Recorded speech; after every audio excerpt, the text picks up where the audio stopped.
I'm Connor Northrup. I'm joined by the #1 contender in the UFC's flyweight division, the assassin baby, Brandon Moreno. How you doing, Brandon? Man, amazing, brother. Thank you so much. Thanks for your time too. Yeah, thank you for your time. Thanks for joining me. I appreciate it a lot. Now, I don't think anybody can deny that you had a pretty crazy, especially the end of 2020. You had the two pay-per-view fights, all within like a month span, and then one of those being a title fight. But how has 2021 been so far? Does everything just kind of seem not as impressive after the end of 2020 you had? Man, imagine the 2020 for all of us, with this pandemic.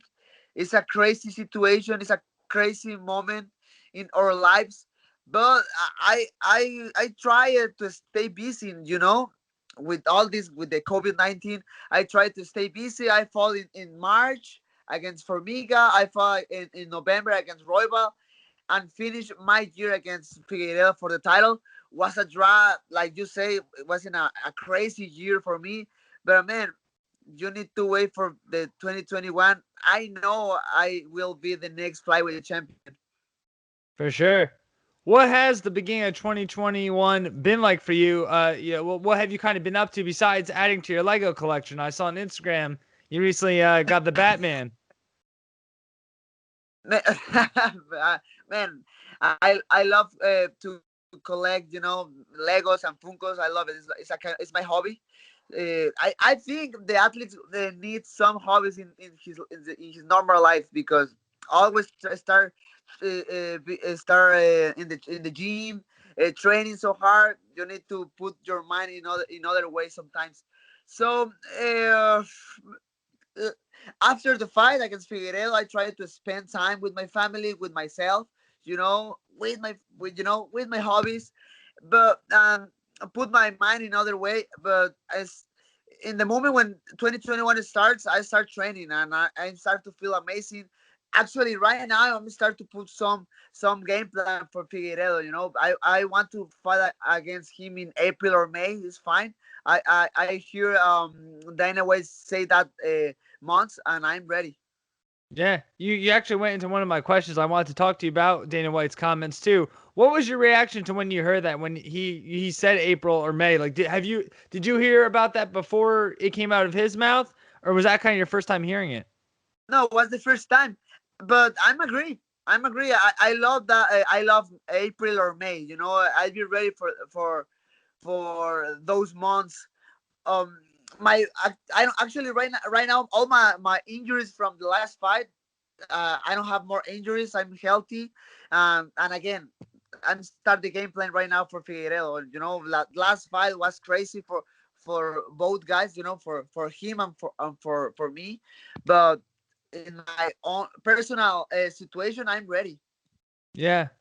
What was that like? What was the feeling of the draw kind of like for you too? Because I felt like it was such a unique situation too, where it almost like both you guys came out looking like winners. Like that fight was so good that everybody was kind of talking about it, and there wasn't because I feel like sometimes you'll look at draws and there's still in a lot of people's mind a winner and a loser, but in this case, I didn't feel like that was that was the case.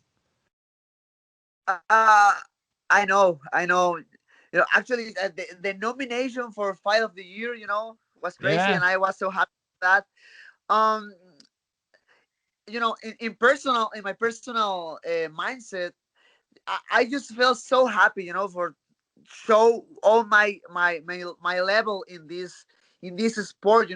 After the fight, maybe 1 or 2 days, I saw the fight and started to say like, maybe I can do this or I can do that. But it is what it is. The fight was like that, and I can't change nothing in the past, but I can control what will happen in the future. So I'm working for that right now. But I don't know. All the people start to talk like Figueiredo won, or no, Brandon won, and like that is excited. Yeah. Do you watch a lot of like film on your opponents, or do you kind of leave that to your coaches? The game planning and all that. Do you leave that to coaches, or do you kind of take part in that a little bit? I'm trying to take part of that. I'm part of the broadcast for UFC in Spanish. Mm-hmm. So I try to learn too much about fights, about different fighters. So when my team and I, we make a game plan, I'm trying to be part of that, because at the end of the day, I'm fighting against the opponent. So I'm just trying to put all my team and I in the same mindset. Yeah. And the fact that you are taking more part in game planning, is there any like added excitement that you get to try to figure out this Figueiredo puzzle like one more time? Uh, of course, you know, I know for both was the same spot, because was a short notice. Everybody was talking about Figueiredo because he's the champion. I understand, but what the same for me? I had just 3 weeks to try to make some game plan for Figueiredo. Now with a complete training camp, I can make something more. Yeah. Or what try to watch again the fight and again and again, and try to look all the mistakes Figueiredo do in that fight. Yeah. Now I know you're not one much for trash talk, but I did see on Instagram that he was saying a few things about a BMF title, and you kind of did a little post of your own. I just want to get your take on that whole situation. Man, me, I'm the most educated guy, the most humble guy, but sometimes you need to talk. You need to talk with the people. For sure. I mean, what's happened with Figueiredo? I mean, he's the champion, and he started to try to make something different. Try to talk against Henry Cejudo, talk about the BMF title. But hey, come on, I'm here. So again, I'm educated, I'm humble, but some moments you need to talk to put some respect in yourself. Yeah. That is something. It is interesting you say that too because And to be oh honest, you know the clothes are ugly, to be honest. So I somebody need to talk with him. yeah. And just going off of what you said too, because you said some kind of interesting there that sometimes you need to talk. Is that something that you've learned over the last like year or so, or is that something that you just started like now? Because with the whole like when Garbrandt kind of was gonna get the immediate title shot, and then you and Perez got pushed aside, and then when that fell through, Perez got pushed in front of you. So is that something you kind of learned? Like maybe sometimes you do have to kind of open your mouth a little bit. I'm trying to be very patient, always in like you say, the all this situation with Garbrandt, that moment when UFC give the title to Alex Perez. I try to be really patient right now. Just I saw all his the post Figueiredo makes against Henry Cejudo, like, hey, I'm Yeah, here, that's it. yeah. How But man, surprised? No, go sorry, no, ahead. I mean, just um but no, I mean, I try to be very respectful always, but sometimes I feel angry sometimes. Yeah, don't we all? Now, when you saw that Figueiredo post, I mean, were you pretty like surprised by that because of the way like your fight ended? Were you surprised that he was kind of like almost? I mean, let's not get too into it, but like that he was almost kind of like playing with the idea. Man, at the end of the day, I understand. He knows he will lose against me in the rematch, but this guy wants money. It's all his goal. Get some money. you know but I don't have the name to make like a huge pay in the rematch, maybe. And he's trying to get the fight against Henry Cejudo because he's a huge name than me. So I understand, but like I said before, we haven't finished business between us. Yeah. You talk about maybe not having the name, but after this last fight, you must have saw your stock and your fans go up. Definitely, yes. I know my social media is crazy right now. I'm not the most popular in social media. For example, I don't have Twitter. I don't like too much Twitter because it's too much hate there, and I have too much stress in my normal days. I need to train very hard, and then need to go to my house and start to watch too much hate in social media. I don't need it in my life. So that's why I don't have, for example, Twitter. But yes, I have more fans now, and I really appreciated all the love and support from them. Yeah. And then you mentioned it a little bit. I think it was actually before we started recording, but that you do the commentary work for the UFC. How Yes. busy is your schedule looking for that for 2021? At least early 2021. For example, next week I need to go to Vegas for the event, the Chiesa against Magny and Poirier against McGregor. So I need to stay all the week in Vegas, for COVID tests and the Yeah. quarantine. So yeah, but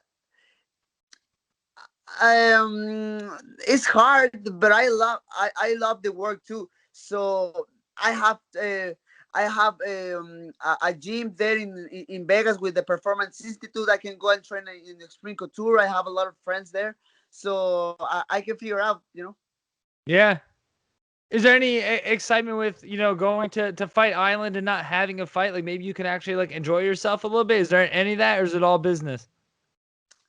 Uh, I remember my first time when I went to the Apex. Hmm. I feel like nervous because there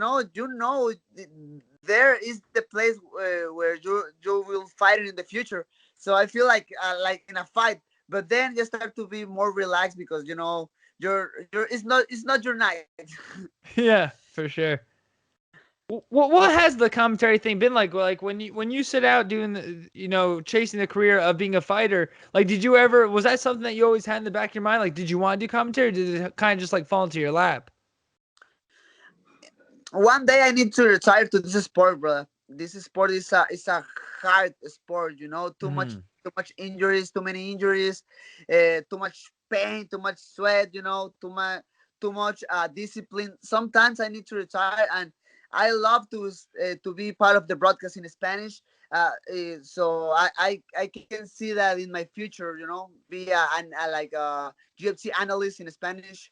So yeah, I'm not. I know I'm not the best in the job, but I have 3 years experience. So I try to be better and better every day. Yeah. Obviously, as a fighter, you're a competitor. Like, do you ever see yourself like getting like competitive, like in broadcasting, like trying to get yourself better and like compete with like Always, some of the other guys? always. Like you say, I'm a competitor. I'm trying to compete in every single situation. Yeah. And just talk about competitive and with your team and everything. I actually recently talked to one of your teammates, Marcel Rojo, Okay. last month. He talked a lot about just following your steps and getting into UFC. What do you think are the chances we see him get signed to make his octagon debut?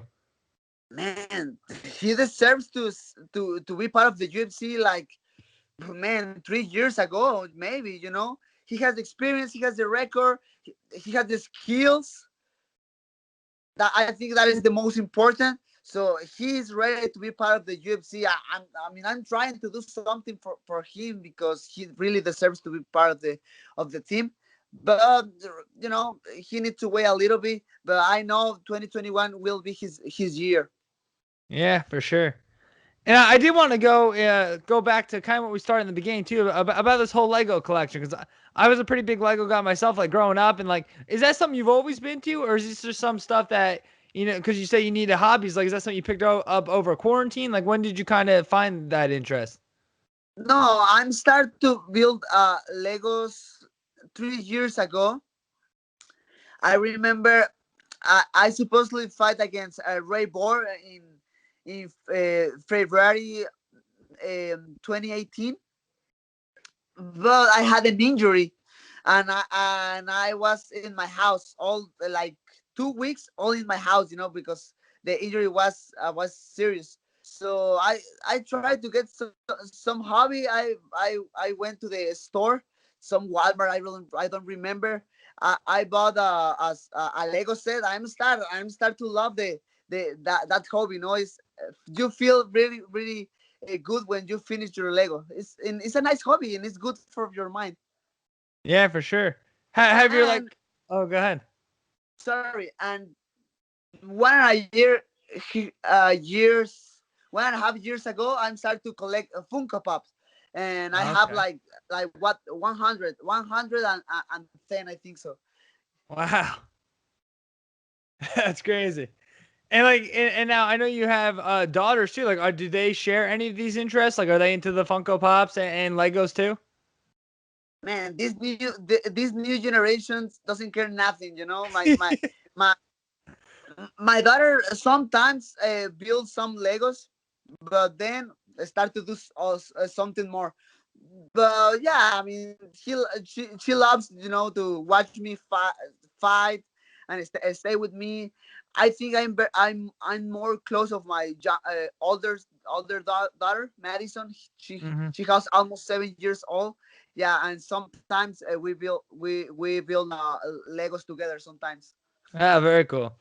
Yeah, kids are interesting these days because I feel like when like at least like when I was a kid, like you were a kid too. It's like you had your favorite shows and stuff like that. Now you'll see kids like out like at stores and stuff, and they're watching like YouTube and stuff. And then to me, that's just like crazy that they're watching like these like strangers who are making these videos compared to like when you're watching like Barney and things like that. But Yes, it's hard. Actually, my older daughter, she's like always watching videos like unboxings videos in YouTube, or okay, yeah, some kids playing video games, and it's weird for me because I grew up watching Dragon Ball Z, Scooby Doo, and other cartoons, and for me it's weird, but maybe it's this new generation just it's evolution of the era, maybe. And it's hard to me to get sometimes with my daughters, because when I finish my training, I'm so tired. I'm trying to go to my house, and and rest a little bit. But I tried always to get that time for that time for my children. I have 3 kids, 3 daughters, you yeah. know. So it's hard, but I can do it. Yeah. I mean, yeah, it sounds like you're doing everything. You got a Lego collection, kids, UFC, commentating. I mean, you're a real renaissance man, Brandon. Anything you want to say before I let you go? Man, thank you again for your space, for your time to talk with you. Nice talk, and thank you to all the people who's watching this. And wait, please wait for this 2021. I promise will be better for everybody. All right. Thank you, Brandon. Thank you for your time. And I wish you nothing but the best in the future. Hopefully, April, May works out. And Yeah, thanks. Thanks again, Brandon. Have a good one. thank you. Have a good one, brother. I'll All see right. you. Take care.